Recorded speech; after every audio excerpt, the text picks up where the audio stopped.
பரிசுத்தமையான நல்ல தருணத்திற்காக ஆண்டவரை ஸ்தோத்திரிக்கிறேன், ஆண்டவரை மகிமைப்படுத்துகிறேன். ஹல்லேலூயா. நம் தேவன் வெற்றி சிறந்தவர், நம் தேவன் பெரியவர், பெரிய காரியங்களை செய்கிறவர். ஹல்லேலூயா.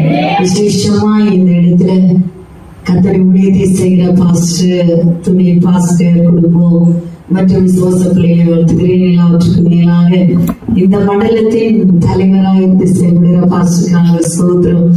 அவர்களை அவர் சொன்ன மாதிரி அவர் குடும்பமாக எங்களை நேசிக்கிற ஒரு ஆவிக்குரிய தகப்பனார். அவர்களை கர்த்தர் ஆசீர்வதிப்பானார். எல்லாம் உங்க பெண்களுக்கு முக்கியத்துவம் கொடுத்து இந்த பெண்கள் ஊழியத்தின் சார்பாக ஒரு பெரிய ஒரு சிறப்பு முகாமை நீங்க நடத்திட்டு இருக்கீங்க. உங்களுக்கு என் வாழ்த்துக்கள். ஹல்லேலூயா. சபையுடைய முதலிலே பெண்கள் தான்.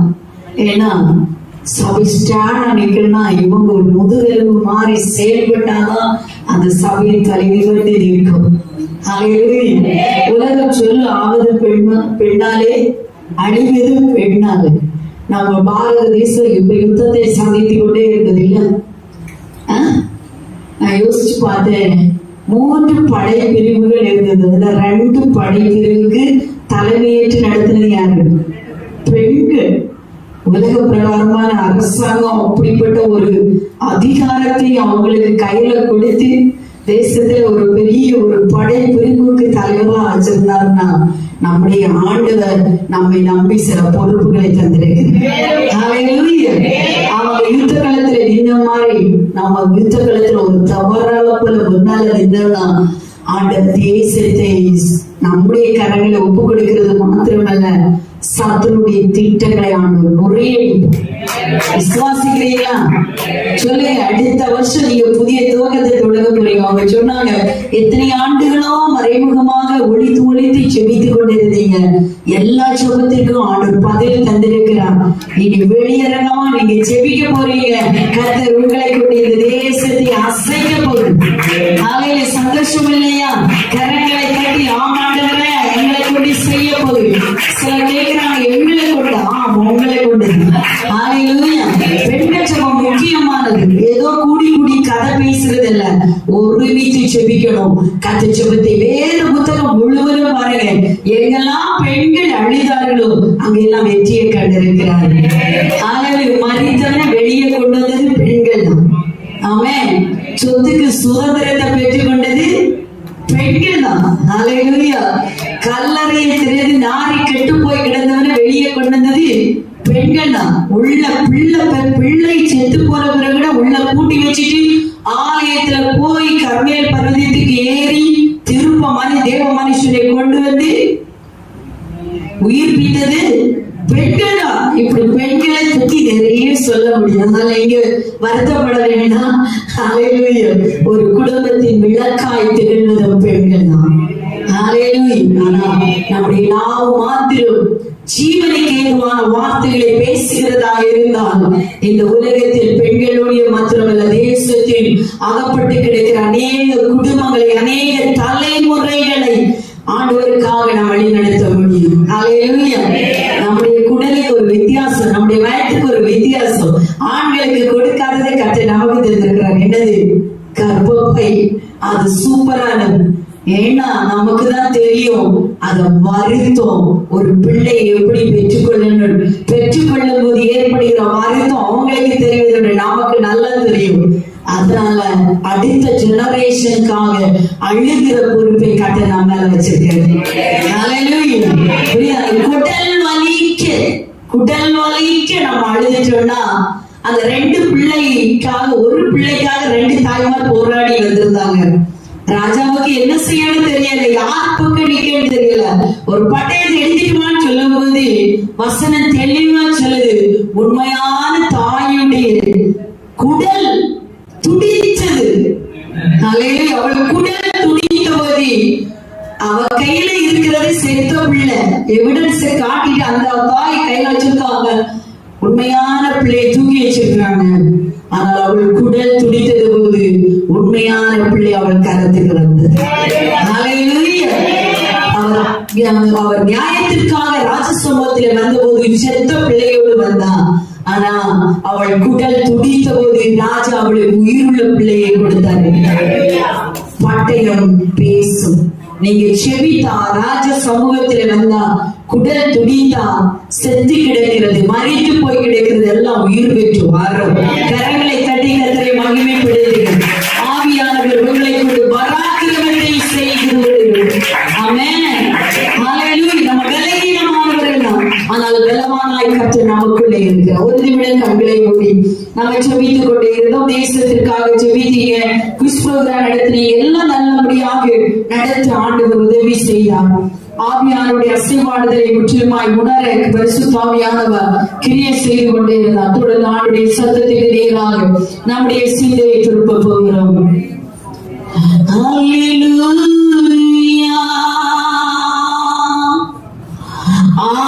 ஆவியானவரே, ஆவியானவரே, பரிசுத்த ஆவியானவர் செவி சொல்லுவோம். ஆவியானவரே, ஆவியானவரே, பரிசுத்த ஆவியானவரே, எங்களுக்குள்ளே வாசம் செய்யும் ஆவியானவரே, நடத்தி செல்லுமையா, எங்களுக்குள்ளே வாசம் செய்யும் ஆவியானவரே, நாளிலும் சிதம்பு நடத்தி செல்லுமையா, ஆவியானவரே, ஆவியானவரே, பரிசுத்த ஆவியானவரே, ஆவியானவரே, ஆவியானவரே, பரிசுத்த ஆவியானவரே, பரிசுத்த ஆவியானவரே, தொடர்ந்து பேசும். பலிபீடம் முழுவதும், பரிசுத்த ஸ்தலம் முழுவதும், பாளையம் முழுவதும் தெய்வ மகிமையினால் நிரப்பப்படட்டும். எங்களை உச்சிதமாய் அர்ப்பணிக்கிறோம். இந்த பலிபீடத்தில் நின்று கனமான ஊழியத்தை செய்ய உடைய பாதத்தில் ஒப்பு தருகிறோம். நீரே பேசும், நீரே கிரியை செய்யும். எங்க பிள்ளைகளுக்கு எது தேவையோ அதை கொடுத்து அனுப்போம், கொடுத்து அனுப்போம். இன்று முதல் நான் உங்களை ஆசீர்வதிப்பேன் என்று சொன்னீங்க. ஆண்டவரே, அக்ஸா தேவ சமூகத்திலிருந்து ஆண்டவரே, வறட்சியான நிலத்தை எனக்கு கொடுத்தீர் தகப்பனே.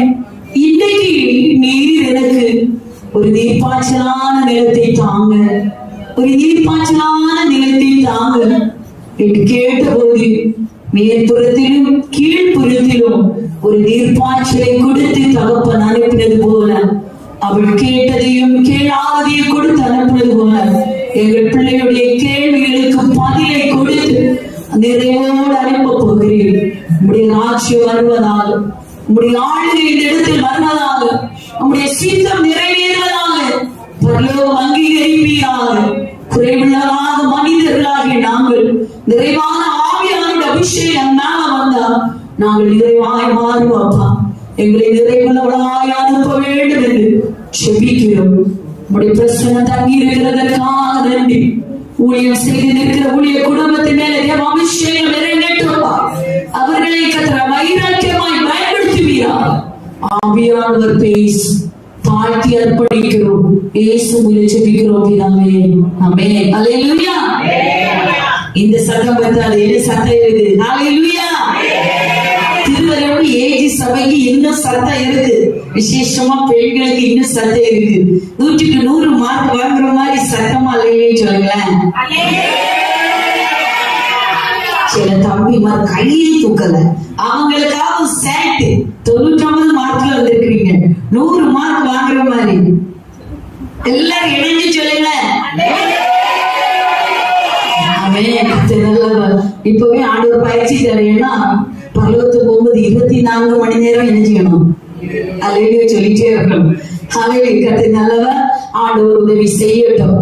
தொடர்ந்து அவருடைய பாஸ்டர் தலைமை உரையில வாழ்த்துறை செய்தி அவங்க சொன்னாங்க. எச்சரிப்பின் செய்தியை கேட்கணும். அப்படிதானே? ஆமென். கர்த்தர் எச்சரிக்கிறார். உண்மையிலே எச்சரிப்பு செய்தா இன்னைக்கு தேவை. ஒரு ட்ரெயின் அப்படியே போகுது, பெரிய ஒரு பாதாளை கொண்டு சீக்கிரமா வந்துச்சு. அதற்கு முன்னாக ஒரு மனுஷன் நின்றுட்டு எச்சரிப்பு மணி அடித்து ஒரு சிவப்பு துணியையோ சிவப்பு நூலை கட்டிட்டு என்ன செய்வாரு, ஆற்றாரு. இந்த எச்சரிப்பு செய்தியை கேட்டு வேகமா வருகிற ட்ரெயின் என்ன செய்யணும், நிற்கணும். ஏன்னா ஆயிரக்கணக்கான பயணிகள் அதற்குள்ள ஜீவனோடு இருக்கிறாங்க. இந்த டிரைவர் சொல் பேச்சு கேட்காம அவர் ஓட்டிட்டாருன்னா அநேக மக்களை இழக்க வேண்டியது வரும். அதனாலதான் எச்சரிப்பு செய்தி முக்கியமானது. பாதாளத்துக்கு நேராக ஜனங்கள் அணிந்து போகாமல் இருக்கும்போது ஒரு சிவப்பு கொடி காட்டும் போது அந்த சத்தத்தை கேட்டு யார் நிற்கிறாங்களோ அவங்களுக்கு தான் நித்திய ஜீவன் உண்டு, வாழ்க்கை உண்டு. ஆண்டவர் ஆசீர்வதிக்கட்டும். இன்னைக்கு கர்த்தருடைய வார்த்தைக்கு நேராக 1 சாமுவேலின் புத்தகம் 25வது அதிகாரம் 3வது வார்த்தை எல்லாரும் எடுத்துக் கொள்ளுங்க. 1 சாமுவேலின் புத்தகம் 5வது அதிகாரம் 3வது வார்த்தை. 1 சாமுவேல் 25வது அதிகாரம் 25வது அதிகாரம் 3வது வார்த்தை படிங்க. அந்த மனுஷனுக்கு நாபால் என்றும் அவன் மனைவிக்கு அந்த ஸ்ரீ மகா புத்திசாலியும் ரூபவதியுமாயிருந்தாள். அந்த புருஷனும் முரடனும் துராகிருதமாயிருந்தான். அவன் காலையுடைய சந்ததியான். எல்லாரும் டைரி பென் எல்லாம் இருக்குமானா அப்படியே வரிசையா எழுதுங்க. கற்று நல்லவன். இன்னைக்கு அபிகாயிலை குறித்து சிந்திக்க போறோம். அபிகாயில் எத்தனை பேருக்கு தெரியும்? அபிகாயில் தெரியாதுல்ல? அபிகாயில் என்ற பெயருக்கு மகிழ்ச்சியின் ஊற்று என்று அர்த்தம். என்ன அர்த்தம்?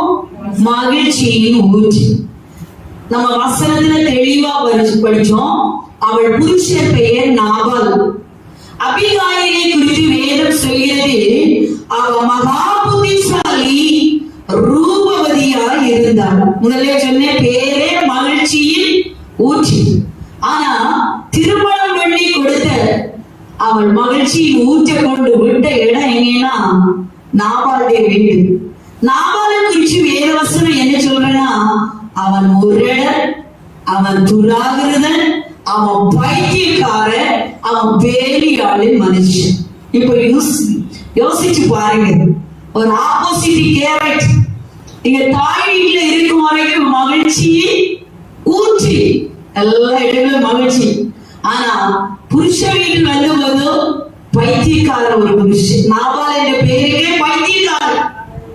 அவன் ஒரு பேலியாளு மனுஷன், அவன் ஒரு குடிகாரன், அவன் ஒரு முரணன், அவன் ஒரு துராகிருதன். ஹல்லேலூயா. எப்படி இருக்கு? இப்ப சிலர் யோசிக்கிறாங்க, ஐயோ இப்படிப்பட்ட நிலைமை தான் எங்க வீட்டுல இருக்கு. நல்ல ஒரு பொண்ணு சொல்லுவோம், அழகானவள், ரூபவதியானவள், புத்திசாலி உள்ளவள், போய் அமைந்தது வித்தியாசமா அமைஞ்சிட்டு. இப்ப சிலர் என்ன செய்ய, இட்டிட்டு ஓட முடியல, கூட நடக்கவும் முடியல. கூட நடக்கவும் முடியல, இட்டிட்டு ஓடவும் முடியல, என்ன செய்யறதுன்னு தெரியல. அப்படிதான் அபிகாயில் இருந்திருப்பாங்கன்னு நினைக்கிறேன். ஆனா கர்த்தர் அவளை ஒரு நல்ல ஒரு சிறந்த ஒரு குடும்ப தலைவியார் அந்த வீட்டுக்குள்ளே நிலைநிறுத்தி இருந்தார். எத்தனையோ சோதனைகள் அவள் வாழ்க்கையில வந்திருக்கு. இல்ல, ஒரு புருஷன் துராகிருதன், குடிகாரன், முரடன், பைபிள்ல அப்படி சொல்றேன்னா அவன் எவ்வளவு பைத்தியக்காரனா இருந்திருப்பான். சொன்ன அபிகாயில் என்ற பெயருக்கு மகிழ்ச்சி ஊற்றி, நாபால் என்ற பெயருக்கு பைத்தியக்காரன் என்று அர்த்தம். ரெண்டு ஆப்போசிட் கேரக்டர். ஆப்போசிட் கேரக்டராகவே ஆண்டவர் ஒரு குடும்பத்தை வச்சிருக்காரு. எத்தனை சந்தோஷப்படுறீங்க? எல்லாரும் ஒரே கேரக்டரா இருக்கிறதே இல்லை. நீங்க எவ்வளவுதான் சொன்னாலும் நம்பவே முடியும். ஒவ்வொரு ஆளுக்கு ஒவ்வொரு டிஷ் செய்யும் பிடிக்கும். நமக்கு ஆப்பம் பிடிச்சுன்னா அவங்களுக்கு புட்டுதான் பிடிக்கும். அவங்களுக்கு புட்டு பிடிச்சுன்னா நமக்கு என்ன செய்யும்? தோசை தான் பிடிக்கும். இப்படி ஒவ்வொரு கேரக்டர் அப்படி வைத்தாதான் குடும்பம் சரியா போகும்.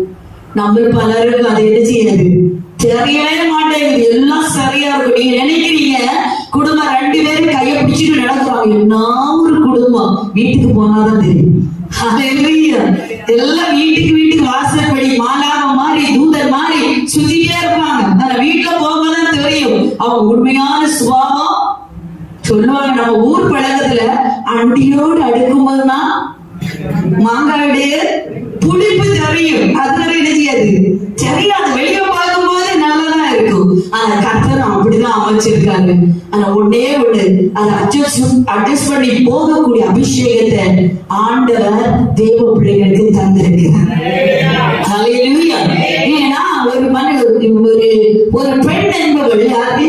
ஒரு கொடி. நான் செடியில இருந்து இப்ப அழகா இங்க மாசு ஒரு கத்திரி இது என்ன செய்திருக்கிறேன், செடியோடு இருந்தது அப்படிதானே.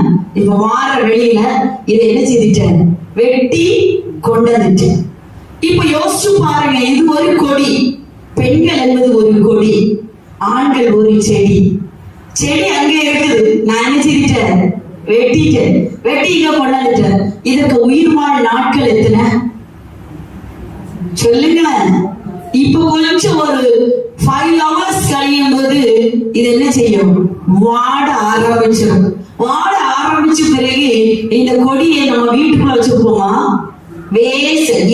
எது வரைக்கும் இதற்கு மேன்மைன்னா அந்த செடியோடு பற்றி கொடி இருக்கும் வரைக்கும் தான் இதற்கு மேன்மை. சொல்லல, ஒரு குடும்பத்துல அப்படிதான். ஒரு புருஷனோட மனைவி சேர்ந்து இருக்கும் வரைக்கும் தான் அவளுக்கு மேன்மையை தவிர, அவள் என்னைக்கு வெட்டிட்டு தாய் வீட்டுக்கு போறேன் அங்க போறேன்னு சொல்லி ஓடுறாளோ அத முதல்ல அவளுக்கு வாழ்க்கை கொஞ்சம் நாள் வேஸ்ட். இன்னைக்கு அநேக பிள்ளைகளுக்கு தெரியல. ஒரு அம்மாக்களே இது விதிவிலக்கு கிடையாது. ஒரு டைம்ல பிள்ளை சொல்லிட்டு அம்மா குடும்பத்தை வாங்க முடியல, மாமக்களே நான் ஒண்ணு என்ன செய்யறேன், பராமரிக்கிறேன், வீட்டுக்கு கொண்டு வச்சிடாதீங்க. ஆண்டவர் இணைச்சத மனுஷன் பிரிக்கவே கூடாது. கர்த்தர் ஒரு மனுஷனை இணைச்சிட்டாரு, அது வாழ்ந்தாலும் சரி. அதுக்காக பின்னால இருந்து முழங்கார் படியிட்டு தாய்மார் ஜெபம் பண்ணா ஆண்டவர் அந்த குடும்பத்தை வாழ வைப்பார். அந்த மனுஷனை ஆண்டவர் மாற்றுவார். சில சுபாவங்கள் வேறுபாடா இருக்கும் பாத்தீங்களா. இதுக்கு மேல பாருங்க, இந்த செடிக்கு தான் நம்ம தண்ணி ஊத்துறோம், உரம் வைக்கிறோம், அழகாவே செடிதான் வளர்ந்து வருகிறது. ஆனா இந்த கொடியில தான் அத்தனை பலன் இருக்கும். இன்னைக்கு வெட்டின கொடியில பூ இல்ல, காய் இல்ல, ஆனா பூவுக்கான எல்லா அறிகுறியும் இருக்கு. இந்த கொடிதான் பலன் நிரம்பி இருக்கும். ஒரு கொடி வெட்டப்பட்டதானால் கொடி மாத்திரமல்ல பாதிக்கப்படுகிறது, கொடிக்குள்ளே இருக்கிற பூக்களும் காய்களும் பழங்களும் கூட பாதிக்கப்படும். ஒரு பெண் சிதறி போனால் வாழ்க்கையில் அவருடைய பிள்ளைகள் பாதிக்கப்படுவார்கள், எதிர்காலம் பாதிக்கப்படுகிறது, அந்த குடும்பமே அழிகிறது. இன்னைக்கு பத்திரிகையை பார்க்கும்போது காதலனுக்காக பிள்ளைகளை தூக்கி வீசுகிறது, காதலனுக்கு என்ன செய்ய வெட்டி கொண்டு புரிச்சுக்குள்ள ஏற்றுறது, இதெல்லாம் நடந்து கொடுமையான காரியங்கள் தேசத்தில் நடக்கிறது. ஆண்டவர் சொல்கிறார், பிதா அவர் ஒரு செடி, நாம் எல்லாரும் ஒரு கொடி. பிதாவோடு இணைஞ்சிருக்கிற சபையும் சரி, கணவனோடு இணைந்திருக்கிற மனைவியும் சரி, ஒன்று போல என்னை நிலைத்திருந்தால் அவர்கள் மிகுந்த கனிகளை கொடுப்பார்கள். வெட்டப்பட ஒரு நாடு நினைக்க கூடாது. கொடி வெட்டின போது அதற்கு வாழ்க்கை இல்லை, அதற்கு இனி என்ன செய்ய வாழ்க்கை இருக்கான் இல்ல, அது சிதறண்டு போகும், அது வாடி போகும், அது உயிரற்று போகும், அது வேஸ்டாக எண்ணப்படும். நம்ம கையில எப்பவுமே ஒரு கத்திரியை கொண்டு போகல. ஆண்டவர் சொல்றாரு, இந்த வருஷம் கனி கொடுக்கும், இந்த வருஷம் கனி கொடுக்கும், இந்த வருஷம் கனி கொடுக்கும். சில காலங்களை தள்ளி போடும்போது அது ஏற்ற காலத்தில் கனி கொடுக்கும். என்கிட்ட ஒரு அம்மா ஓடி வந்தாங்க. அவங்களுக்கு ஒரு 50 வயசு இருக்கும்னு நினைக்கிறேன். அவங்க ஓடி வந்தாங்க, 50 வயசா இருக்கும். அவங்களுக்கு பிள்ளைகள் இருக்கிறாங்க. பாருங்க, அவங்க சொன்னாங்க, திருமணம் முடிந்து போன உடனே அவங்க வீட்டுல பெரிய பிரச்சனை, தாங்க முடியாது. அப்போ இவங்க வீட்டுக்கு அறிவிக்கல, ஆனால் வீட்டுல அப்பா உறவினர்கள் எல்லாரும் தெரிஞ்சிட்டாங்க. அவங்க ஓடி மாறாங்க, ஒரு வண்டி நிறைய கூட்டிட்டு இந்த அம்மாவுடைய வீட்டுக்கு வந்திருக்கிறாங்க. வந்துட்டு, மக்களே நீ வாழ்ந்தது போதும், என்ன கூட வந்துரு, இவன் அடி வந்தாலும் என்ன செய்ய முடியாது, தாங்க முடியாது. இந்த அம்மா சொல்லி இல்ல, கேள்விப்பட்டாங்க. அவ்வளவு கொடுமையான தாக்கம். அப்போ உடனே அவங்க அந்த வண்டியில வந்த மக்களை பார்த்து ஊர் மக்கள் சகோதரர்கள் எல்லாரும் இணைஞ்சு நிற்கும் போது சொன்னாங்களா, நீங்க என்ன திருமணம் பண்ணி கொடுத்துருச்சு, இதோட உங்க சாப்டர் முடிஞ்சிட்டு நீங்க எடுத்துட்டு போங்க அப்படின்னு சொல்லி அவங்க அனுப்பியே விட்டுருக்காங்க. இவங்க போகவே இல்லை. நான் வாழ்ந்தாலும் தாழ்ந்தாலும் இவரோடு கூட வாழ்வேன். இந்த சத்தத்தை வீட்டுக்குள்ள இருந்த அந்த மனுஷன், இந்த கோபமான குடிகார மனுஷன் தான், அவர் கேள்விப்பட்டோன்னு அவர் சொல்றாரு, என் மனைவி நான் இவ்வளவு நைட்டு ஃபுல்லா அடிச்சு தொந்தரவு பண்ணேன், ஆனாலும் எனக்காக இந்த வார்த்தை பேசினாங்களேன்னு சொல்லிட்டு அன்றைக்கு அவருடைய குடிப்பழக்கத்தை விட்டு மனம் திரும்பி தன்னுடைய குடும்பத்தோடு இணைந்து சந்தோஷமா இன்றைக்கு வாழ்ந்து கொண்டிருக்கிறாங்க. ஒரு வார்த்தை அவன் கீழே இறங்கி பேசுவான், அந்த மனுஷனை முற்றிலுமாய் மாற்றிட்டு.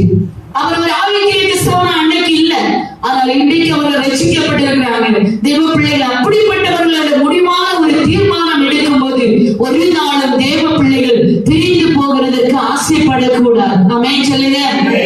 வலது கரத்தை அசைத்து கர்த்தர் எனக்கு தந்த புருஷனுக்காய் நன்றி சொல்லுங்க. கர்த்தர் எனக்கு தந்த குடும்பத்திற்காய் நன்றி சொல்லுங்க.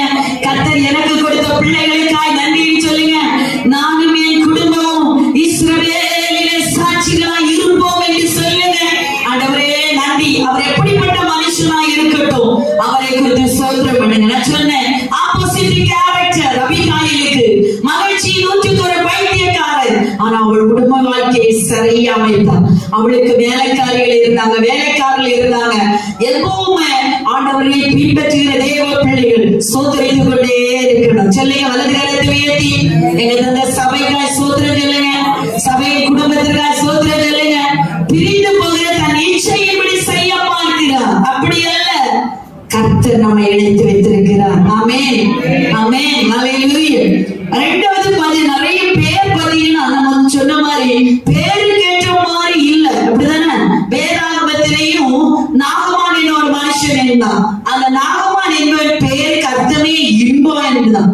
ஆனா வேதவசனம் சொல்கிறது, இன்பம் அவனுடைய வீட்டில் இல்லாதபடி வாழ்க்கையில ஒரு குஷ்டரோகம், வெளியே சொல்ல முடியல, குஷ்டரோகம் அவரை ஆளுகை செய்து கொண்டிருந்தது.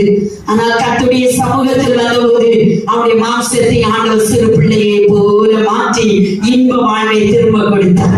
நாயனூர் என்ற பெயருக்கு இன்பமான என்று அர்த்தம். ஆனா நாயனூருக்குள்ள ஒரு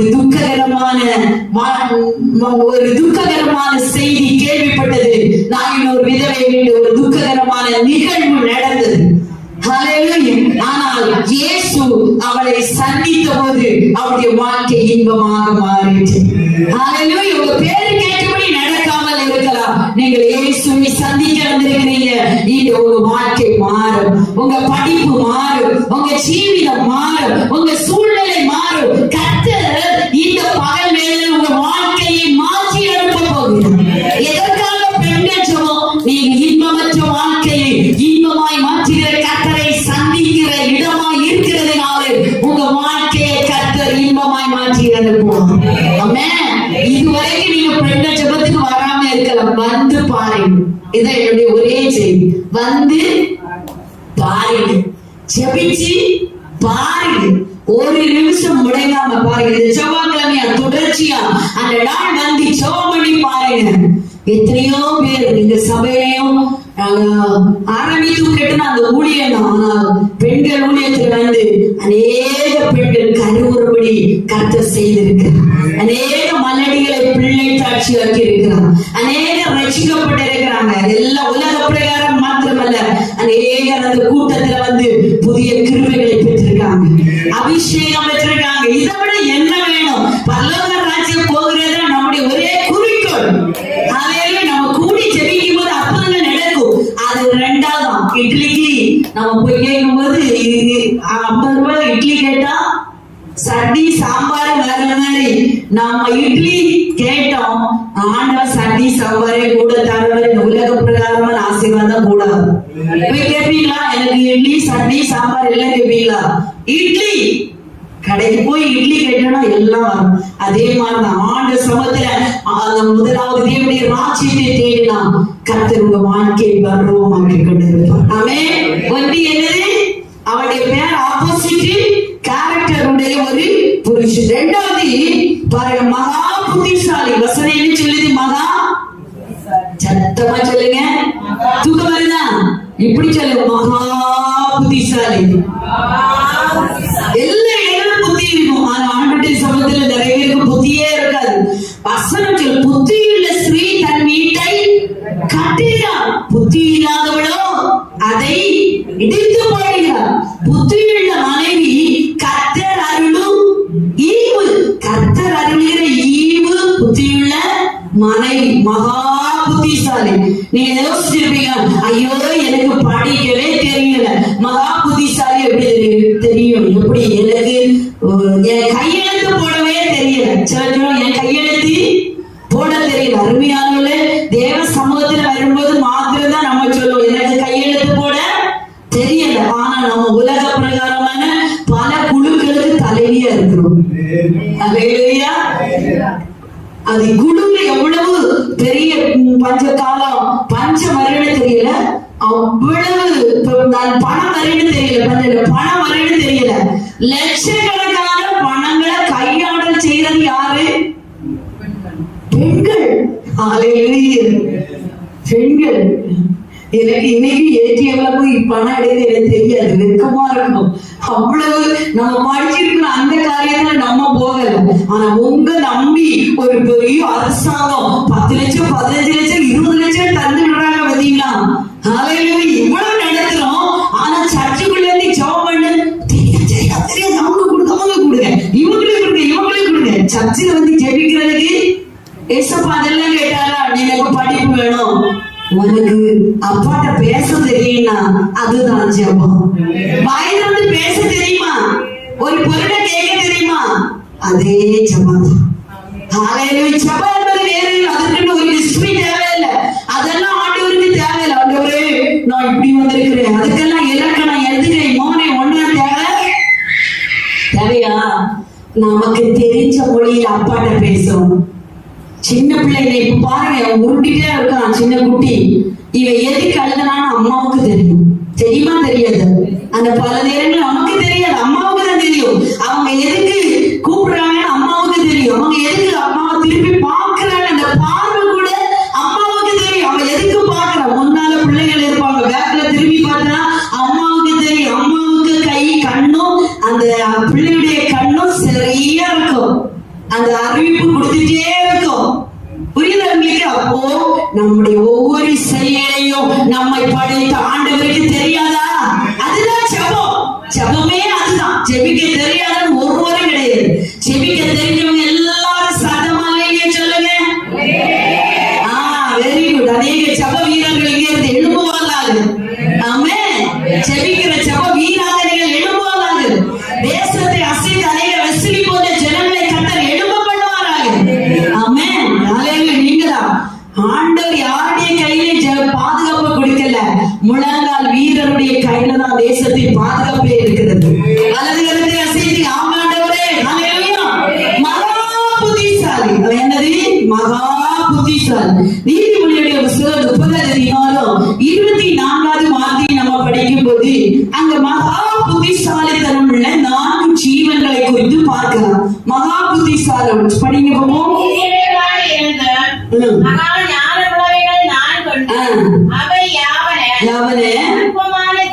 அற்பமான ஜந்துவாய் இருந்தும் தங்கள் ஆகாரத்தை சம்பாதிக்கிற எறும்பு, சத்துவமற்ற ஜந்துவாய் இருந்து தங்கள் வீட்டை கண்களிலே தோண்டி வைக்கும் புல் முசல்கள், ராஜா இல்லாது இருந்தோ பவுஞ்சு பவுஞ்சாய் புறப்படுகிற வெட்டுக்கிளிகளும், தன் கைகளினால் வலையை பின்னே அரசர் அரண்மனைகளில் இருக்கிற சிறந்தி பூச்சியுமே. ஆமென். ஹல்லேலூயா. 4 ஜீவன்கள் மாதிரி இன்னைக்கு ஒரு பெண் இருக்கணும்.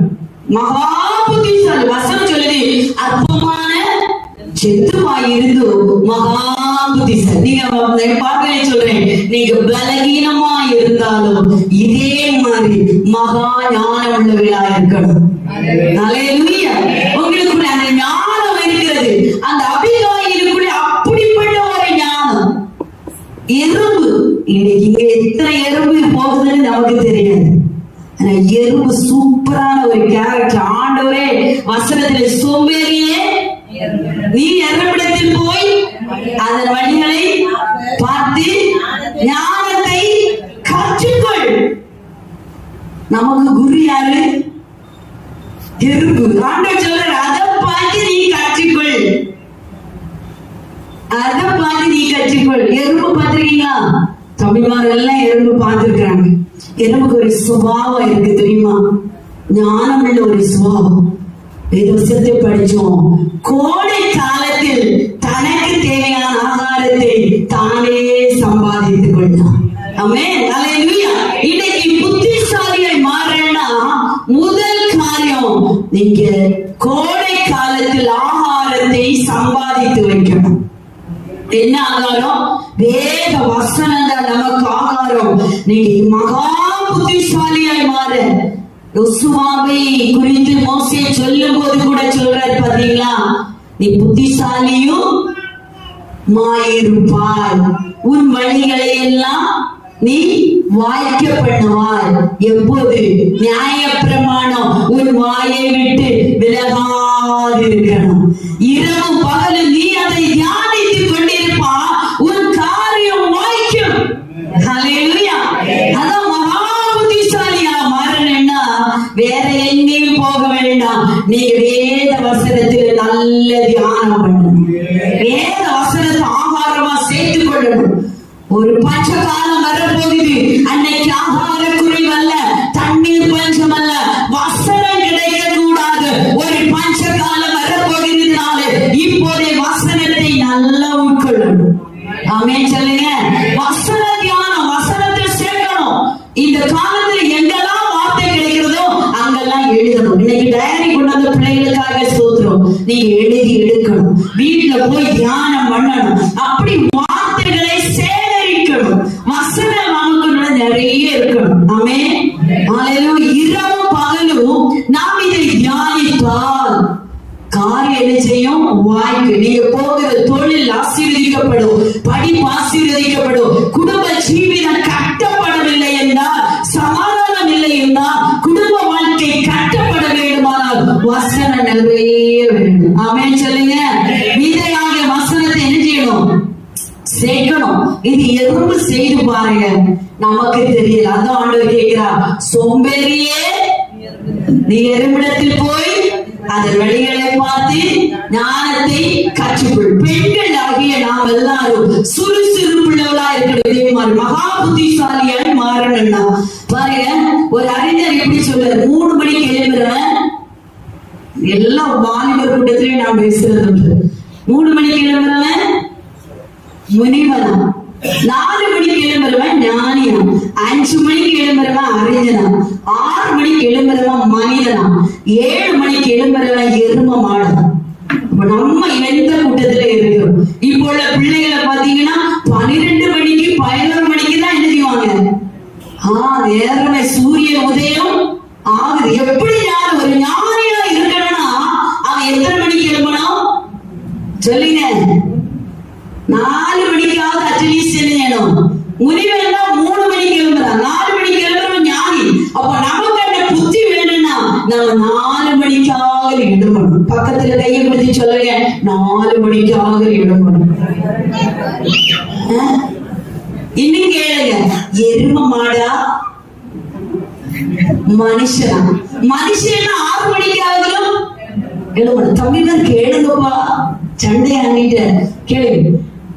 மனுஷனா சிலர் சொல்றத கேக்குது. அப்ப 8 மணிக்கு எழுதுனா, அடுத்து 9 மணிக்கு எழுதுனா, அதுக்கு மேல உள்ள மிருகங்கள் இருக்குல்ல, அதே மாதிரி மாறி போக கூடாது. ஹல்லேலூயா. காட்டு மிருகங்களை போல மாறிடக்கூடாது. எல்லாரும் காலையில எழுப்பி கர்த்தரை தேடணும். சொன்ன மாதிரி ஒரு எறும்பு போல அற்பமான ஜந்து கோடை காலத்துல சேகரித்து வைக்கிறது போல அளவுக்கு அதிகமான வசனங்களை நீங்க தியானம் பண்ணணும். ஆமென், ஹல்லேலூயா. நீ போல ஒரு வருஷத்துல நான் ஒரு முறையாவது பைபிள் படிச்சு முடிச்சிருக்கிறேன்னு சொல்றாங்க. Very good. நிறைய பேர் இருக்கீங்க. 1, 2, 3 ஒரு வருஷத்துல. Very good, very good. அவ்வளவு உற்சாகமா கை தட்டி கொடுங்க. நல்ல சூப்பரா ஒரு கை தட்டு. இப்போ VPS ஆக்கள் வருது பாத்தீங்களா? அழகா ஒரு கை தட்டி கொடுக்க போறோம். என்ன கை தட்டு தெரியுமா? கீ கீ கீ கீ. ஒரு கிளி கை தட்டி கொடுப்போமா? சொல்லுங்க, கீ கீ. ஒரு தூங்க வைக்காம இருக்கிறதா யாங்க? சொல்லுங்க, கீ கீ. தம்பிமா சொல்லி கொடுங்கப்பா. பாட்டி மாதிரி கூட சொல்றாங்க. இங்க ஒரு பெரிய பாட்டி கூட்டாங்க, சொல்லவே இல்லை. சொல்லுங்க, கீ கீ.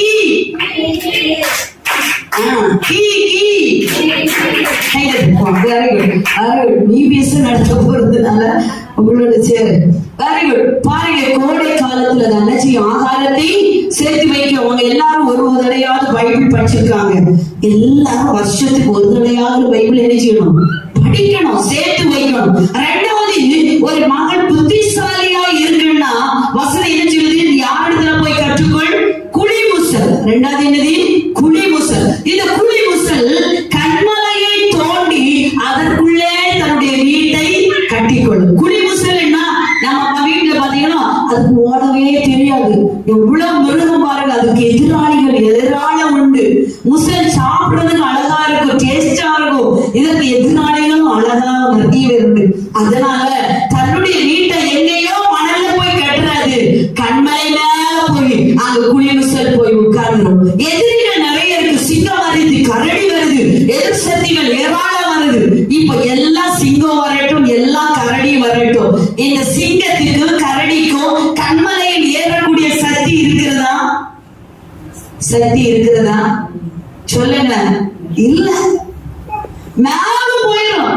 அதுல விசேஷமா கண்மலைக்குள்ள குழி தோண்டி உள்ள போய் எதையும் உட்கார்ந்து இருக்கு. இவன் ஓடி போவான், கடிச்சிட்டு அப்படின்னு சொல்லி ஓடி போகும்போது எதிரிகள் நிறைய அந்த குழிமுசல் தேடி ஓடி அந்த மோப்பசக்தி இருக்கு பாத்தீங்கன்னா, அதை பிடிச்சு தனக்கு ஆகாரம் மாற்றி அதை சாப்டரை க்ளோஸ் பண்ணணும்னு நினைச்சிட்டு இது ஓடி ஓடி போகும்போது அந்த குழிமுசல் எங்க போய் உட்கார்ந்துடும்? கண்மலைக்குள்ள போய் தன் வீட்டுக்குள்ள உட்கார்ந்துடும். இது பார்த்துட்டு திரும்பதான் செய்யணும். ஒரு தேவ பிள்ளை, நீ அற்பமானவள், நீ பலகீனமானவள், உன்னை பார்க்கிறதுக்கு ஒண்ணுமே இல்லை. குழிமுசலுக்கு அந்த பிரச்சனையை எதிர்கொள்ளக்கூடிய தைரியமே இல்லை, அந்த சிங்கத்தை எதிர்கொள்ளக்கூடிய தைரியமே இல்லை, அதோடு போராடி உயிரை பெற்றுக்கொள்ள தைரியமே இல்லை.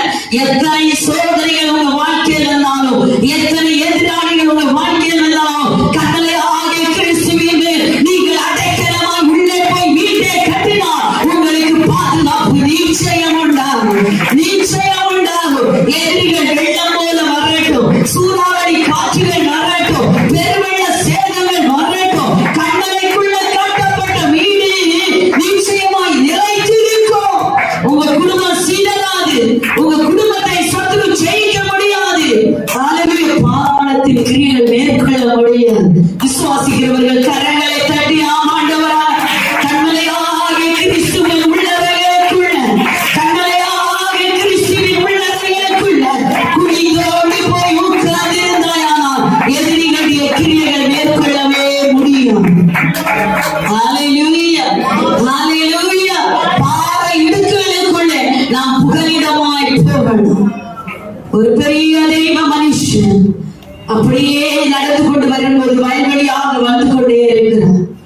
பெரிய காற்றடிக்க ஆரம்பிக்குது. பெரிய காற்று, நிற்க முடியல. ஒன்றின் ஒன்றாக எல்லா மரங்களும் சாய்ந்து விட ஆரம்பிக்குது. இந்த மனுஷனையே தூக்கி கொண்டு போகக்கூடிய அந்த அளவுக்கு பெரும் காற்று. இவர் என்ன செய்யறாருன்னா கண்மலைக்குள்ளே போய் உட்கார்ந்து இருக்கிறாரு.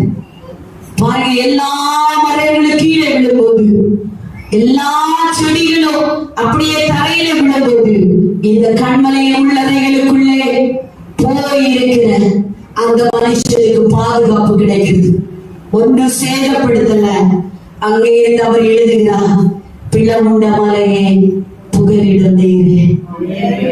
பழைய பாடல், பிளவுண்ட மலையை புகலிடும். அப்படி சொல்லி பாடின பாட்டு அன்னைக்கு பிறந்தது. அப்படியான வாழ்க்கையின் கசப்புகள், சோதனைகள், வேதனைகள் வரும்போது கண்மலைக்குள்ளே புகலிடம் தேடினால் பாதுகாப்பு மட்டுமல்ல, சில பாடங்களை ஆண்டவர் நமக்கு கற்றுத்தருவார். சில பாடல்களை கற்று நமக்கு கொடுப்பார். சில பிரச்சனைகளை கற்று நமக்கு கொடுப்பார். சில வாழ்க்கை பாடங்களை ஆண்டவர் கற்றுத் தருகிறார். யாரோ ஒருவருக்கு கொடுக்க முடியாத சில வார்த்தைகளை கற்று அந்த நேரத்தில் தருவார். அதுதான்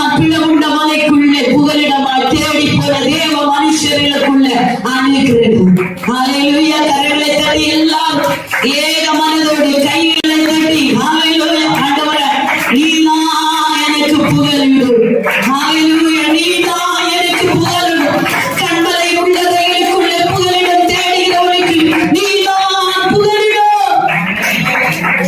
ஹalleluya நான் நம்பும் மனித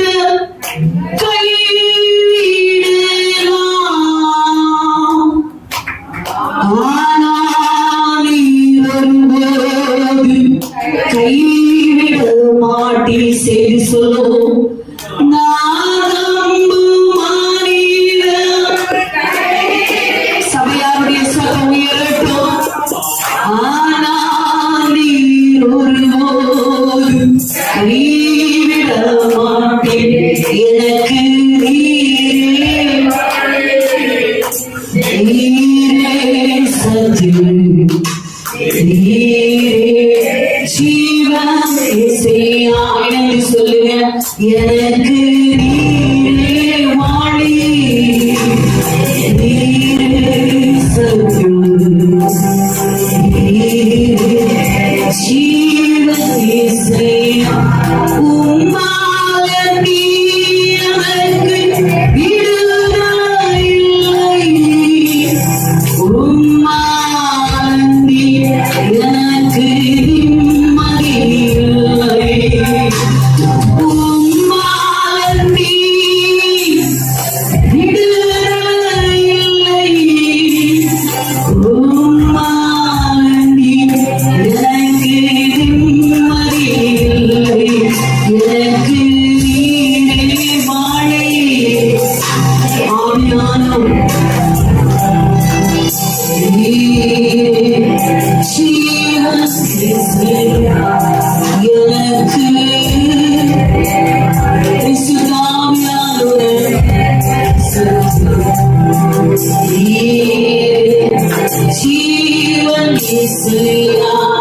மகாபுத்திசாலி குடிமசி ஆனா வேதம் என்ன சொல்லுது அது அற்பமான ஜந்து எதிர்க்க திராணி இல்லாத ஜந்து ஆனா குடிமசம் உள்ள போகும்போது அற்புதமா ஆண்டவர் அதை பயன்படுத்துகிறார் ஹalleluya மூன்றாவது பிடிச்சம் என்னது வெட்டுக்கிளி வெட்டுக்கிளி என்ன செய்யுமா நம்ம சொல்ற மாதிரி இங்க வெட்டு வெட்டு இல்ல ஒரே நேர்கோட்டுல வெட்டுக்குடி கூட்டம் கூட்டமாய் பறக்கும் என்ன செய்யும் வசனம் சொல்லி அதற்கு தலைவனோ கண்காணியோ யாரும் இல்லாது இருந்தாலும் கூட்டமா பறக்கும் நேரா பறக்கும் போக வேண்டியது சூப்பரா போகும் செய்ய வேண்டியது சரியா செய்யும் கூட்டம் கூட்டமா பறக்கும் இந்த வெட்டுக்கிளி கண்காணி இல்ல தலைவனும் இல்ல பாருங்க வீட்டுல தலைவர் இல்லைன்னா இன்னைக்கு என்ன நடக்கும் யாரு கண்ட்ரோல் பண்ண ஆளே இல்ல நம்ம ஒரு ஆள் கண்காணிக்கலன்னா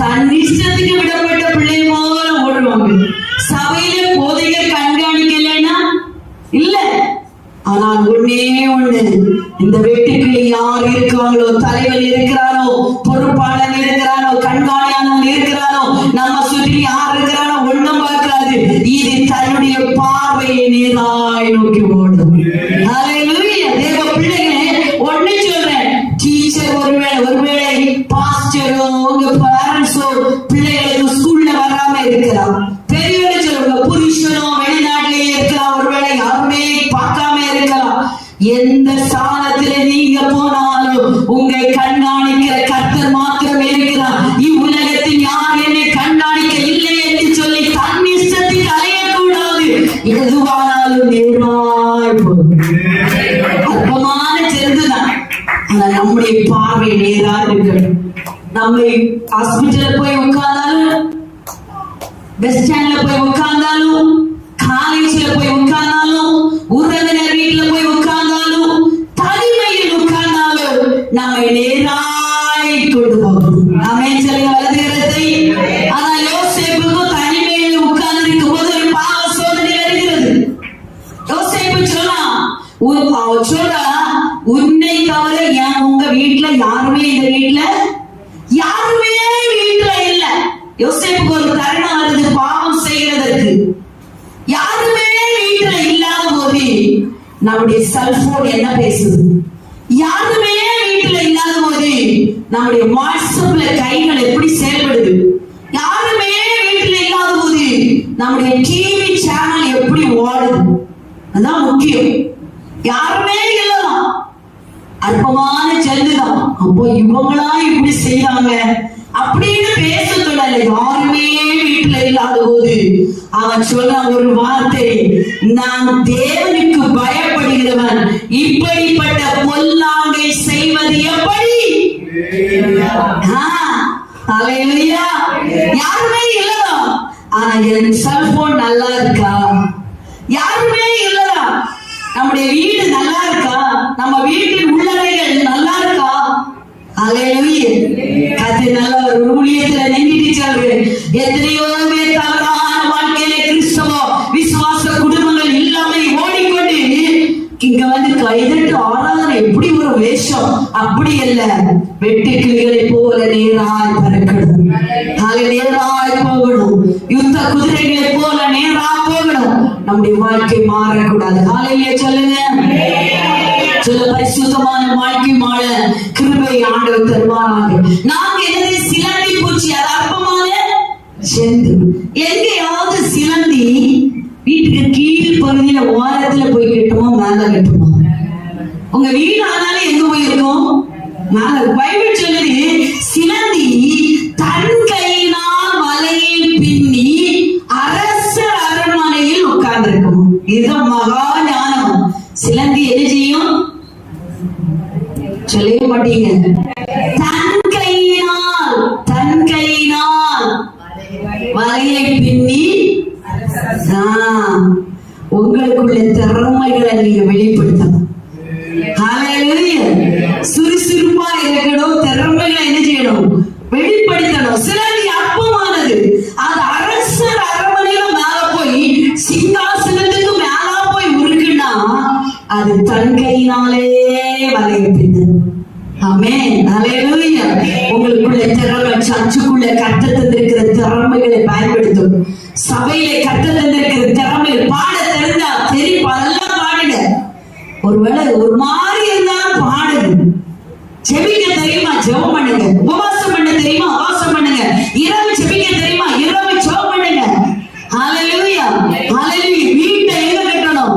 அரசர் அரண்மனையில கட்டணும். உங்க வீடு சாதாரண குடும்பமா இருக்க கூடாது, மேன்மையான குடும்பமா இருக்கணும். ஹalleluya சொல்லுங்க. நீங்க யாருக்கும் சாப்பிட்டு விதிக்கக்கூடிய அளவுக்கு இருக்க கூடாது, நீங்க உயர்ந்த மாளிகையில் இருக்கணும்.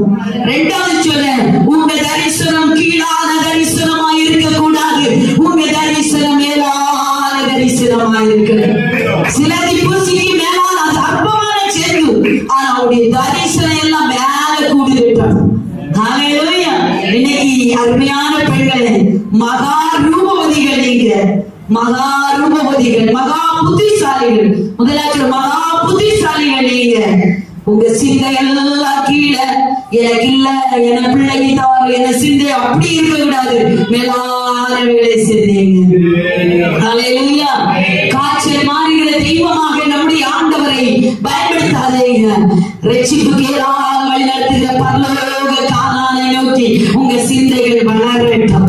ஹalleluya சொல்லணும். என் பிள்ளை அண்டி வசி போயாவது பிழைக்கட்டு, என் பிள்ளை சாணா மாதிரியாவது பிழைக்கட்டு, என் பிள்ளை ரப்பர் வெட்டியாவது பிழைக்கட்டு.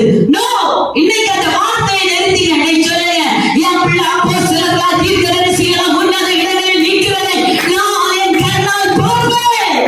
அந்நிய கண்களில் என் கண்கள் காணும். கிடக்கிறது எங்க குப்பையில இருந்தாலும் சொல்லுறது அப்படியே மேலான தரிசனமாய் சொன்னார். குப்பையில இருந்து கர்த்தர் உயர்த்தி பிரபுக்களோடு உட்கார பண்ணுவார். உங்களை குப்பையில இருந்து தூக்கி அடிக்கிறவர் என்று என் தெய்வம் குப்பையில கிடக்கிறது சொல்லுவாங்க. இவன் போய் அந்த பிள்ளை இவ்வளவு படிக்க வைக்கணுமா?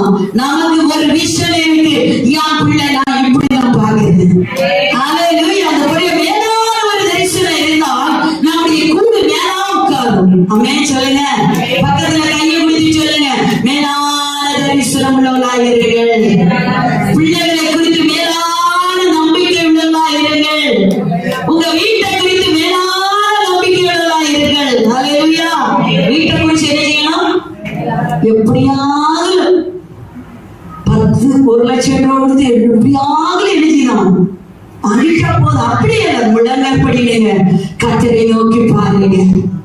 தூக்கி எறியப்பட்ட என்னை வேண்டும் என்று சொல்லி சேர்த்து கொண்டு சதிரை உயர்த்தி பாடுவோமா? தூக்கி எறியப்பட்ட என்னை வேண்டும் என்று சொல்லி சேர்த்து கொண்டு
நமக்குன்னு ஒரு தரிசனம் இருக்கணும்.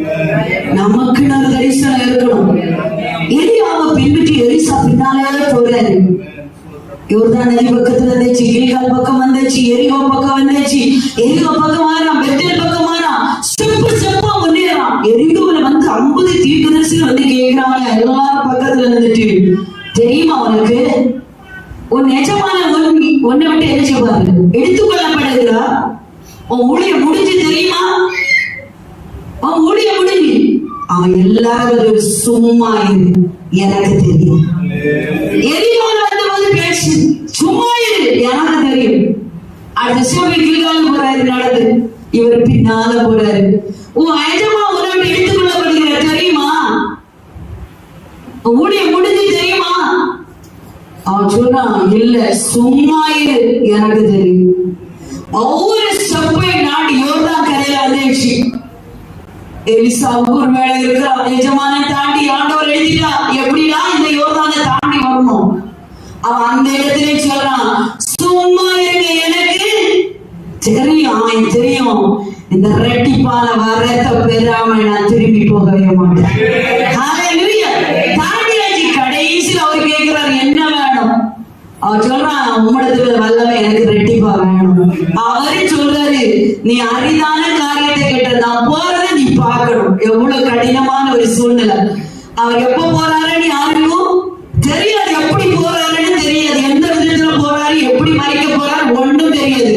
ஆனா ஒரு நம்பிக்கை, ரெட்டிப்பான வரத்தோடு நான் திரும்பி வரணும். பாருங்க, அந்த கடைசி செகண்ட்ல ஆண்டவர் சுழற்காரத்தை தூக்கி எடுக்கிறாரு. இப்ப பாக்குற ஒண்ணுமே இல்லையா. பாதி தூரம் போகும்போது ஒரு மேல ஒரு டவல் கீழே உள்ளது, சாவையை கையில அடிச்சுட்டான். அவன் யோசிக்கல, போயும் உங்களுடைய பழைய சாலையா எனக்கு தந்தீரு, கேட்கல. அந்த சாலை எடுத்துட்டான், திரும்ப வந்தான்.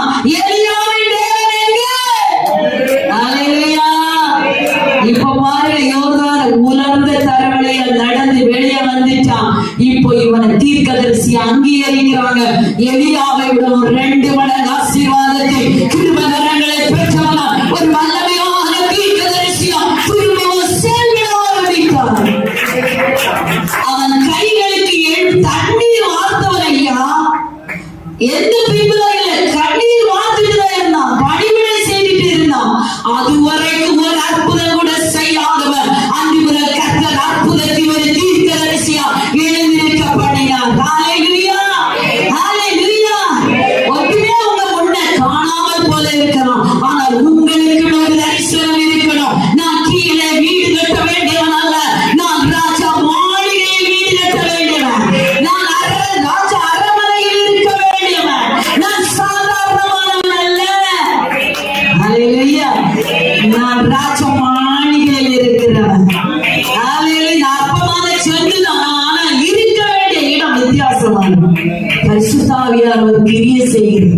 உங்களில் சிலரை கர்த்தர் உன்னத இடங்களில் உட்காரப்பட உன்னத இடங்களில் உங்கள் சந்ததிய பெயர் அறியப்பட போகிறது. கர்த்தருடைய வருகை தாமதமானால் இந்த சபையில் இந்த அநேக அப்போஸ்தலர்கள், தீர்க்கதரிசிகள், சுவிசேஷகர்கள், போதகர்கள் எழும்ப போகிறார்கள். உலகத்தை அசைக்கிறவர்கள் உங்க வயிற்றுக்குள்ளே இருந்து தோன்றி இருக்கிறார்கள். உங்கள் மூல சாதிகளுடைய பெயர் அறியப்படும். ஜனங்களுடைய நாமம் அறியப்படும். நீங்க இன்னைக்கு அற்பமாக எண்ணப்படலாம். கர்த்தர் இங்கிருந்து நாசகத்தில் இருந்து ஒரு நன்மை வருமோ என்று கேள்வி கேட்ட இடத்தில் இருந்து இயேசு என்ன ரட்சகர் உதித்தது போல சில நன்மைகளுக்கு இருந்து வரப்படும்.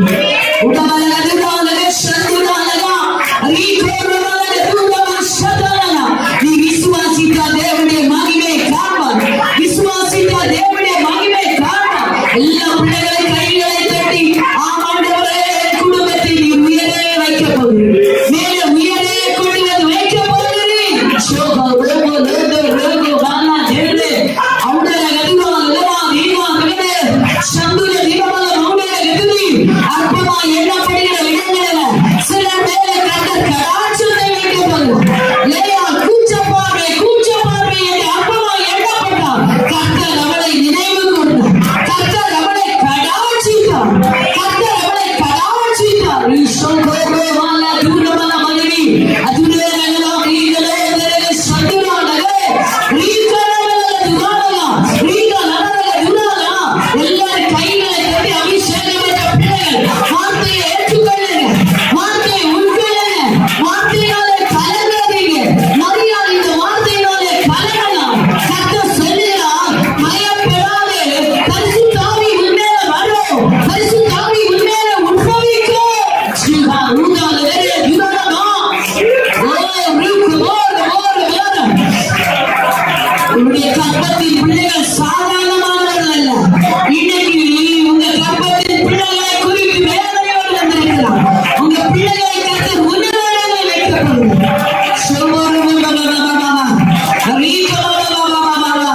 பிள்ளைகளை குறித்த மாறும், பிள்ளைகளை குறித்த கவலை உன்னை நெருக்கி ஏவிக் கொண்டிருக்கிறது. இன்றைக்கு பிள்ளைகளை ஒரு கர்த்தருடைய கரத்தில் ஒப்புகிறது. தேவையை பூர்த்தி செய்கிற தெய்வம். சில குடும்பங்களுடைய உள்ளறையின் பிச்சை பாத்திரத்தை கண்டு பார்க்கிறோம். காலியான பாத்திரத்தை கண்டு பார்க்கிறோம். ஓ பானையில மாவு இல்லை, செலவழிந்து போயிட்டு குறைவுகளை பார்க்கிறார். எத்தனையோ விதவைகள் சாரி வாத்தில் இருந்தாலும் சாரி வாத்து விதவையுடைய விதவையுடைய பாத்திரத்தை கட்டுடைய கண்கள் கண்டது. தேசத்தில் எத்தனையோ ஜனங்கள் இருந்தாலும் உன்னுடைய பாத்திரத்துக்கு ஒரு மாற்றம், உன்னுடைய பாத்திரத்துக்கு ஒரு மாற்றம் வரப்போகுது. உன்னுடைய கலசத்துக்கு ஒரு மாற்றம் வரப்போகுது. உன்னுடைய பேங்க் பேலன்ஸுக்கு மாற்றம் வரப்போகுது. உன்னுடைய கூட்டாட்சி மாற்றம் வரப்போகுது. ஆபீஸுக்கு தொட்டிக்கு மாற்றம் வரப்போகுது. பரிசுத்த ஆவியானவர் இதை தீர்மானம் வச்சிருக்கிறார். சகார போல போல ரீக மாற மாற மாற மாற ரீக ரோதி ரீனா ரஷி நலா ஏசு சகர மலிதே ரீக மாற மாற மாற அந்த ரீனா ரீனா நலா சில காலியானதை கட்ட நராப்பி கொண்டிருக்கு. சீனா ரமரமல குரானமா வறட்சிகளை கட்ட மாற்றுகிறார். மகிழ்ச்சியின் ஊற்று புறப்பட போகுது. மகிழ்ச்சியின் ஊற்று புறப்பட போகுது. ஷபா மாமா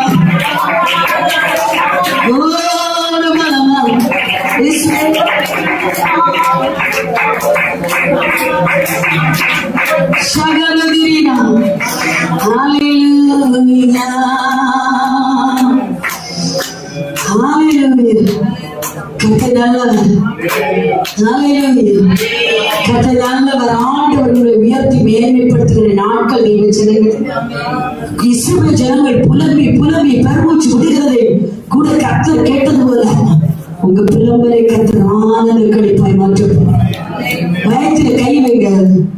தாய்மார்கள் எல்லாரும் வயத்துல கை வைங்க. என் கற்பத்தின் கனி ஆசீர்வதிக்கப்பட்டதுன்னு சொல்லுங்க. உங்க கற்பத்தின் கனி ஆசீர்வதிக்கப்பட்டதுன்னு சொல்லுங்க. ஆண்டவரே, கற்பத்தின் கனி ஆசீர்வதிக்கப்பட்டது. ஆண்டவரை தான் சொல்றேன். உங்க சந்ததி பெயர் அறியப்படும். உங்க சந்தான உயர்ந்த இடங்களை உட்காரும். ஆவியாக நம்ம திருமணம் பெற்று நீ மகா புத்திசாலி, நீ மகா புத்திசாலி. மகிழ்ச்சியின் ஊற்று, மகிழ்ச்சியின் ஊற்று புறப்படுகிறது. மகிழ்ச்சி இல்லை, சந்தோஷம் இல்லை, மகிழ்ச்சியின் ஊற்று. ஹல்லேலூயா, ஹல்லேலூயா, ஆமென். அப்படியே பேருக்கு போல இருக்கு பாதாசி. ஹல்லேலூயா.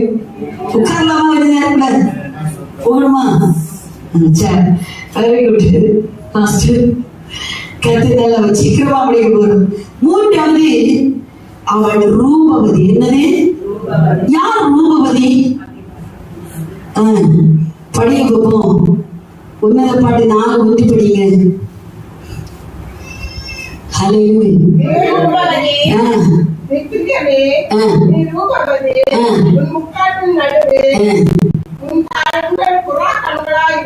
ரூபவதி யாரு? என் ரூபவதியே, என் பிரியமே, நீ ரூபவதி.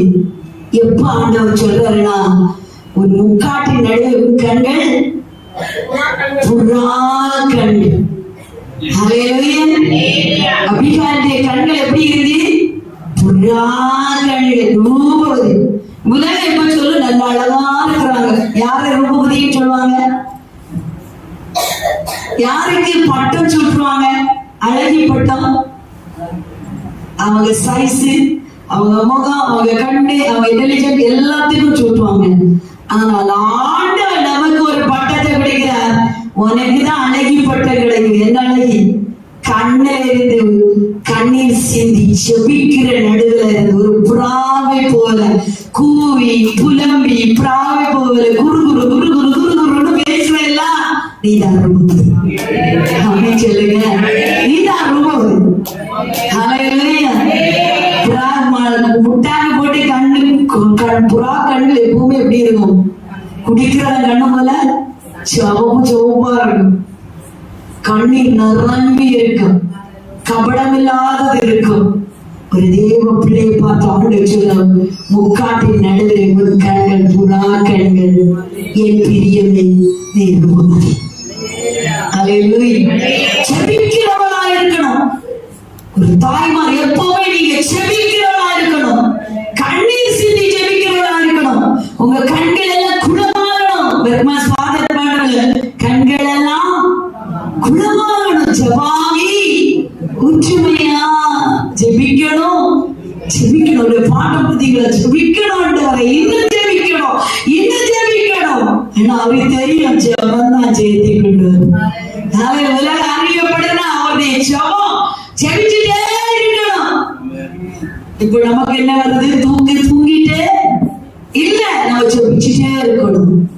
ஃபேரல் லவ்லி பண்ணனால என்ன ஆகாது? ரூபவதி ஆக முடியாது. பியூட்டி பார்லர் போகிறதுனால ரூபவதி ஆக முடியாது. எப்போதான் ரூபவதி? கண்கள் நிரம்பி குளத்தை போல ஜெபிக்க ஆரம்பிச்சோம்னா, குருவி குருவி புறா எப்படியே குறிட்டே இருக்கும். எப்பவுமே குறிட்டு குறிட்டு குறிட்டு ஒரு குருவி குருவி குருவி ஆலயத்துல இருந்தா அவங்கள பார்த்து நான் ஆண்டு சொல்கிறாரு, நீ அபிகாரி, நீ ரூபவதி.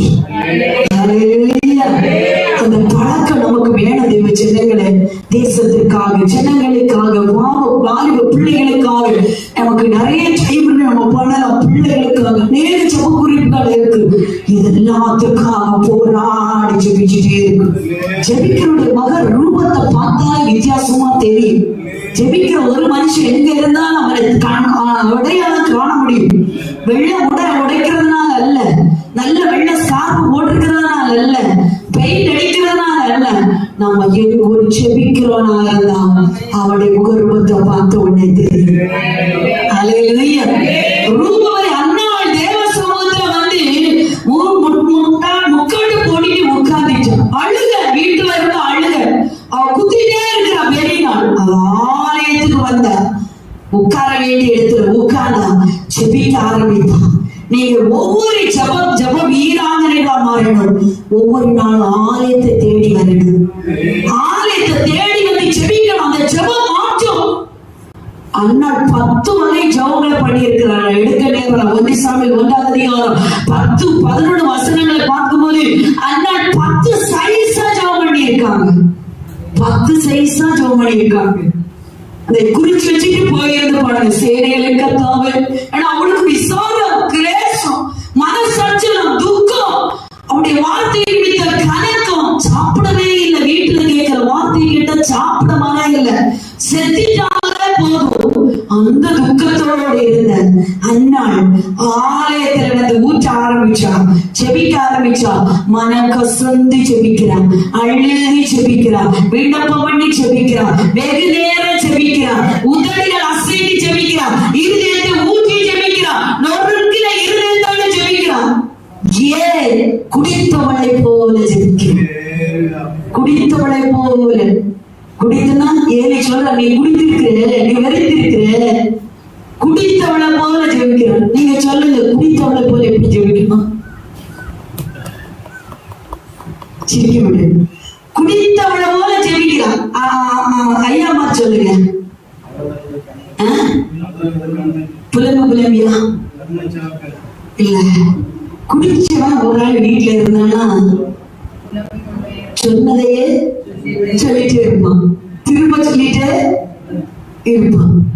நைட்டு சாப்பாடு வச்சியா திரும்ப சொல்லிட்டே இருப்பான். கெட்டார்த்தையானாலும் திரும்ப சொல்லிட்டே இருப்பான். உளறிட்டு இருப்பான். அப்படிதானே? வாய் சும்மா இருக்கிறது என்ன செய்யும்? உளறிட்டு. சொன்னதெல்லாம் சரிதான், அதை விட மேல இந்த உளறுதல் எது வரைக்கும் போகும்?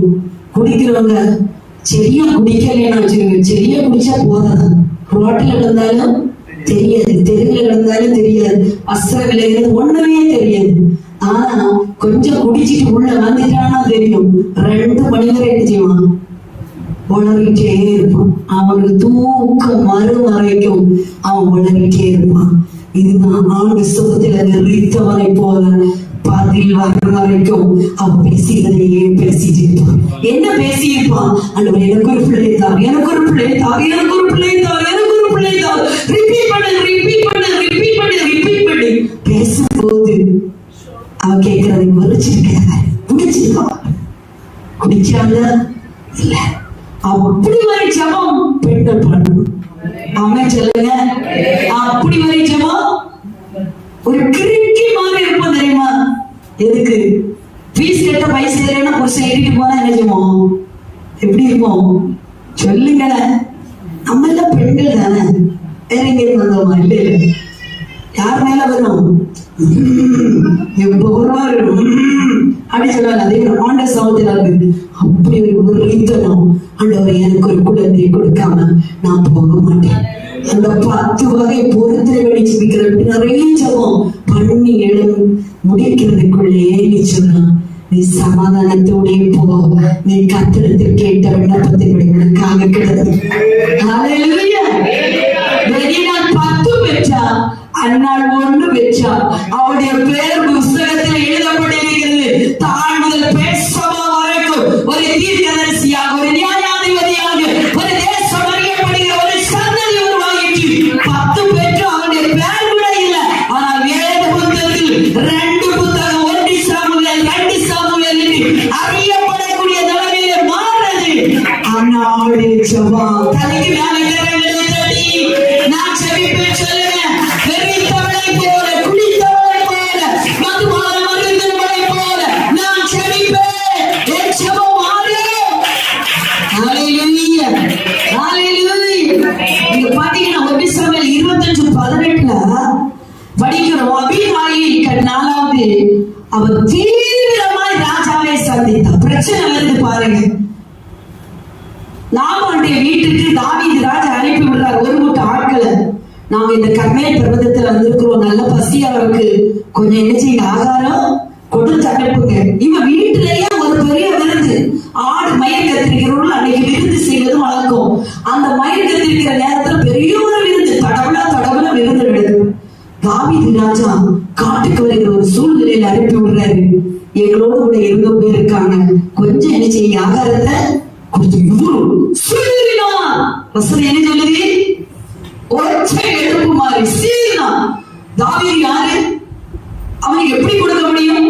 யார் வீட்டு ஆகாரம் வம்பு கிழக்கிற மாதிரி பேசிட்டான். தாவீதுக்கு கோபம் வந்துச்சு. தாவீது என்ன செய்யறாருன்னா 400 பேரோட வாரான்.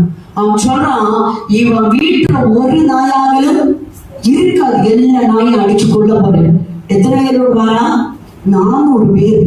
இப்ப கொஞ்சம் யோசிச்சு பாருங்க, வீட்டுல ஒரு பெரிய விருந்து நடக்குது, நல்ல கழிப்பு இருக்கு, திராட்சரசு நல்ல சூப்பரா இருக்கிறாங்க. யாரால 400 பேரோடு பட்டையெல்லாம் ஈட்டி எல்லாம் கொண்டு தாவீது கோபப்பட்டு அனுப்புறாரு. ஆனால் அபிகாயில் என்ன செய்யறா தெரியுமா? நாபால் கிட்ட கேட்கல, பைத்தியக்காரன் கேட்டு பிரச்சனை இல்லை. இவன் சீறினான். தாவீது பட்டயத்தோடு வருகிறான் என்ற செய்தி ஒரு காதுக்குள்ள எட்டின உடனே இவள் தீவிரமா எழுதினான். தீவிரம், சடலை, சீக்கிரம், ஒரு செகண்ட் கூட அவர் தாமதிக்கல. தீவிரமாய் ஒரு செகண்ட் கூட அவர் தாமதிக்கல, எழுதினான். என்ன செய்யறான்னு நீங்க வீட்டுல போய் படிங்க. 200 அப்பம், 2 துருத்தி, 10 திராட்சரசம், 5 ஆடு, 100 திராட்சைக்கொலை, 200 அத்திப்பழாடு எல்லாத்தையும் கட்டியாச்சு. கட்டிட்டு ஒரு நபராக கழுதை மேல ஏறி ராஜாவை சந்திக்க போறான். உனக்கு எதிராக 400 பேர் வரலாம், 1000 பேர் வரலாம், 5000 பேர் வரலாம். கொஞ்சம் தீவிரமா நீ எழுப்பி பட்டை உனக்கு நேராக வந்தாலும் நீ இருக்கிற இடத்துல கொஞ்சம் ஆளா நீ எழுப்பி, தனி ஆளா எழுப்பி அதை எதிர்க்கும்படி சாந்தத்தோடு போனால் கர்த்தர் நிச்சயம் உன்னுடைய முகத்தை பார்த்து. அந்த வசனத்தை சூப்பரா ஒரு வசனத்தை படி 25:34, அதுதான் நம்முடைய குறிவாக்கு. 34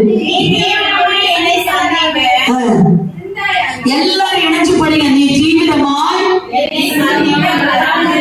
இருந்தாயானால்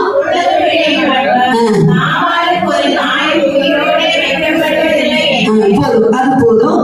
பாருங்க அடுத்து 35 எல்லாரும் சேர்ந்து படிங்க. வீட்டுல சண்டை போடுற மாதிரி சத்தமா படிங்க. கையில வாங்கி கொண்டு அவளை பார்த்து, நீ சமாதானத்தோட உன் வீட்டுக்கு போ, இதோ நான் ஒரு சொல்லை கேட்டு உன் முகத்தை பார்த்து இப்படி செய்து. இன்றைக்கு ஆண்டவர் நமக்கு தருகிற நல்ல வார்த்தை. நீ சமாதானத்து ஒற்ற மனுஷி, 400 பேர் வராங்க, பக்கம் வரைக்கும் இறங்கி வரும்போது இவன் தீவிரம் வசனத்து தீவிரமா சடலி கர்த்தர் ஒரு வார்த்தை சொப்பன தந்தாரா, சடனா எழும்பு. கர்த்தர் ஒரு வார்த்தை கொடுத்தாரா, சடனா எழும்பு. கர்த்தர் உங்க வீட்டுக்குள்ள ஒரு பெரிய ஒரு மரணம் நடந்து வச்சிருச்சாரா, சடனா எழும்பு. தனித்து போ. கூட்டி யாரும் நம்ம நிறைய பேர் பின்ன சொல்லுவோம், புருஷன் கூட குடும்பத்தை பத்தி உட்கார மாட்டாரு, பிள்ளைகள் உட்கார மாட்டாரு, அவன் இப்படி இவன் இப்படி, சூழ்நிலை எதுவாகட்டும் நீ தனித்து போ.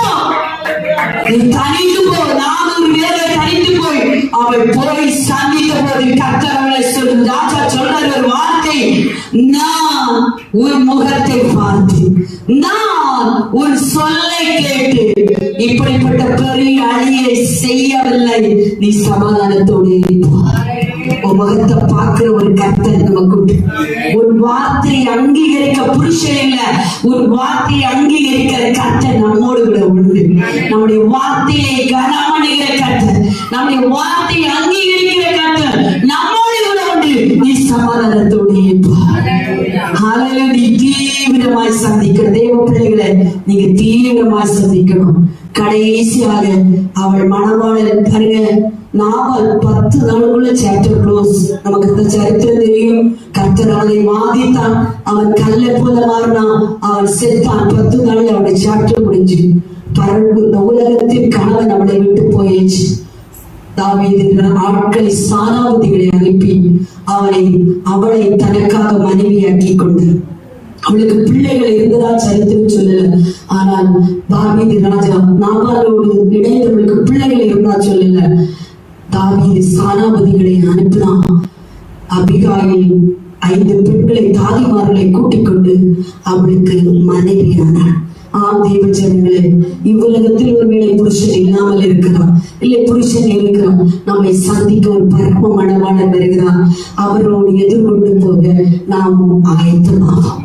மகிழ்ச்சியை ஊற்றாகி அபிகாயில் மணவாளனை சந்தித்து கூடாரத்துக்குள் பிரவேசித்தார். அதுபோல பரம மணவாளன் நம்மை சந்திக்க வரப்போகிறார். அவருக்காக காத்திருக்கிற நாம் அவரை சந்திக்க ஆயத்தமாகலாமா? அப்படியே எழுதியிருப்போம். ஒரு 1/4 மணி நேரம் கூட தான் தேவ பிள்ளைகளுக்கு பிரயோஜனம் செய்தி கருத்து நல்லா இருக்கும் நான் நினைக்கிறேன். நான் எழுதின ஒரு புத்தகம் பெண்ணையை நீ வெளியேற பெற்றவள். பழைய ஏற்பாட்டில் உள்ள 70 பெண்கள் இதுல இருக்கிறாங்க. நான் இன்னைக்கு எடுத்த செய்தியில் உள்ள பெண்ணும் உண்டு, செய்தி வேற புத்தகம் வேற. இதுல 70 பெண்கள் இருக்கிறாங்க. விரும்பினால் வாங்கலாம். ஒரு புத்தகத்தின் மேல 100 சரி, விரும்புறவங்க வாங்கலாம். 70 பெண்கள் இருக்கிறாங்க. பழைய ஏற்பாடு, புதிய ஏற்பாடுல பழைய ஏற்பாடு. விரும்பினவங்க வாங்கலாம். இது உங்க ஆவிக்கு வாழ்க்கைக்கு பிரயோஜனமாக இருக்கும். இதன் விலை 100. ஆளுநர் கற்று நல்லவர். எல்லாரும் கண்களை மூடி சோமனுங்க. கற்று நல்லவர் எல்லாரும் சோமனுங்க. அபிகாயில் மகிழ்ச்சியை ஊற்றி அபிகாயில்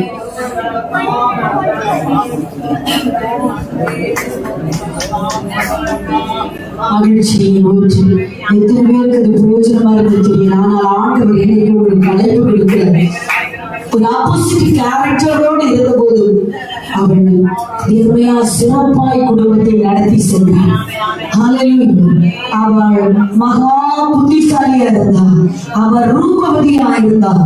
அவர் பிரச்சனை வந்தபோது தீவிரமாய் ராஜாவை சந்திக்கிறார். அவள் மணவாளனோடு சேர்க்கப்பட்டார். பரம மணவாளன், இவ்வுலகத்து மணவாளன் அல்ல, ஒரு பரம மணவாளன் நம்மை சந்திக்க ஆட்களை ஸ்தானாபதிகளை அனுப்ப போது அந்த பரம மணவாளனை சந்திக்க எத்தனை பேர் ஆயத்தமாகிறோம்? எத்தனை பேர் ஆயத்தம்